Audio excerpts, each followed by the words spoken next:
I'm starving. We ain't had nothing but maggoty bread for 3 stinking days. Why can't we have some meat? What about them? They're fresh. Looks like meat's back on the menu, boys!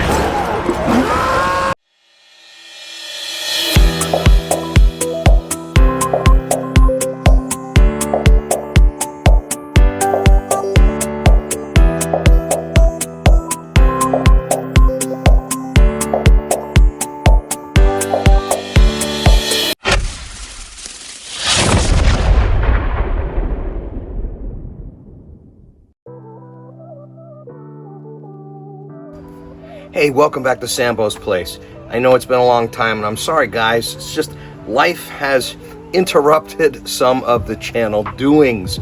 But it's Mother's Day here at Sambo's Place, so wishing all you mothers a belated happy Mother's Day, because I know this video is going to drop after Mother's Day. We're here basically to celebrate 2 things today. Mother's Day and almost a year to the date, the 1-year anniversary of the SearWood here at Sambo's Place, and a couple thoughts on that.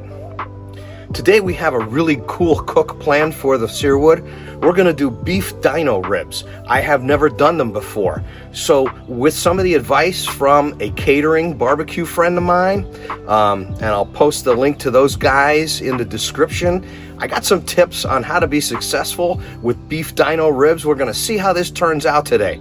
But before we get into that, just a few things about 1-year ownership with the SearWood XL. I ran into one little problem with the SearWood, and it was smack in the middle of January. And we had sub-zero, sub-10 degree days for like 2 weeks straight here in Northeast Pennsylvania. So I'm attributing this issue to probably the cold weather. But I fired it up. I did a video of it. I fired it up. I'm going to show you here. And when I fired it up, I was not in manual mode. I was in temperature mode, and I was warming it up to 225 to smoke some meats, and it just cranked like it was on manual mode 10. Okay, so the last 3 times I tried to cook on the Weber SearWood XL in temperatures below 25 degrees.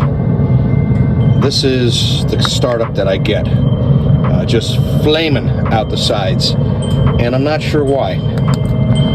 So maybe the SearWood is not a great cooker below freezing temperatures. And that diffuser got cherry hot, and because I didn't clean it as often as I should have in the winter, I had flames shooting out all over the place, a little bit of grease caught on fire here and there. I attribute that to what I think was a temperature-related PID controller issue. I mean, I was out here and it was 2 degrees when I was cooking on this thing, and I don't operate well at 2 degrees, so I don't think this is an ongoing issue because it didn't happen again. But that is the only issue that I have had with my SearWood in 1 year of ownership. And I gotta tell you, this thing has been fantastic. And those of you who are out there shopping for a wood pellet grill for the summertime, look no farther than this, because in my opinion, this is the best all-in-one wood pellet grill that you can buy. It does everything I've asked it to do, and as I mentioned in one of my previous videos, if there was any mistakes, that's on me, not the pit. It's been flawless, knock on wood. And I'm hoping that after a year of really using this thing hard and really using this thing, so after a year of using this thing through all types of weather, I mean rain, snow, sleet, and we'll talk about the cover in a second, it's been flawless. Again, knock on wood. No jams, no flame ups other than that one night, no problems. I kept it covered through the winter as best as I could. I mean, the cover withstood all the elements, and I'm going to show you that in a second here. It still looks like it's brand new. A couple times I took it off there and it was really, really stiff and not as pliable as it usually is due to the cold temperatures. Probably due, it didn't crack. It didn't tear. Doesn't look like it faded at all either. So even though the cover has its shortcomings, no pun intended, because it doesn't cover that lower tray, the cover has withstood the first winter here with the SearWood. I mean, after 1 year of ownership and a really harsh winter here in Northeast PA, you can see that this cover has held up. I don't see any fading. It's still in really good shape. I don't see, and I looked through it, I don't see any interior cracking at all on this. So even though it is thin and it's not the most robust cover that I've experienced with grills and pits, the Oklahoma Joe's comes to mind because that's a pretty substantial cover. But this Weber cover has pretty much done its job in protecting the SearWood over the winter time. So having said that, let's go into the kitchen and let's take a look at how we're going to prep these dino ribs for our dinner today for Mom's Day. And once again, happy Mother's Day, belated to all you mothers out there from Sambo's Place.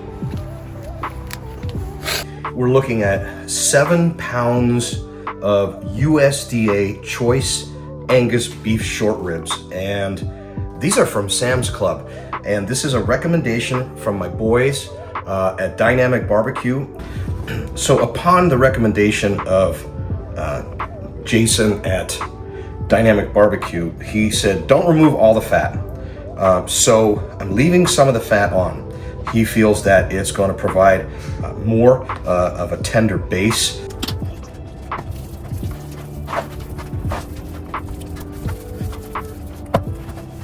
What I'm going to use for a seasoning rub for this is my go-to with brisket.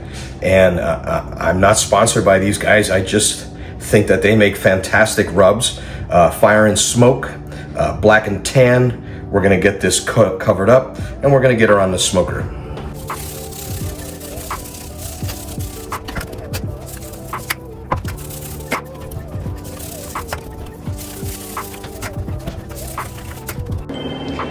Okay, this is our setup today. We're going to be rolling smoke at 225. Today, we're going to be using the upper rack.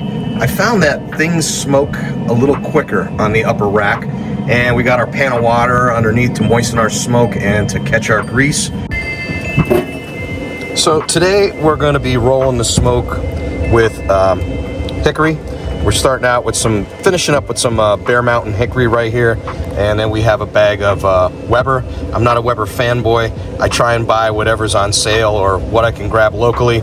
I do tend to gravitate towards the Bear Mountain and the Weber when I do long smokes, and that's the Bear Mountain right there. We'll see you in a few hours. Okay, so we're about 4 hours in here. You can see we got some rendering going on. We are 159, 158, 163, 165, 167. Tempt us up here again, 165. So we're at 165. We're gonna keep pushing these on through. Oh, we got some Mother's Day dino ribs there. Happy Mother's Day to all you mothers out there. Hopefully somebody's cooking for you. You all deserve it. Look at that SearWood bark.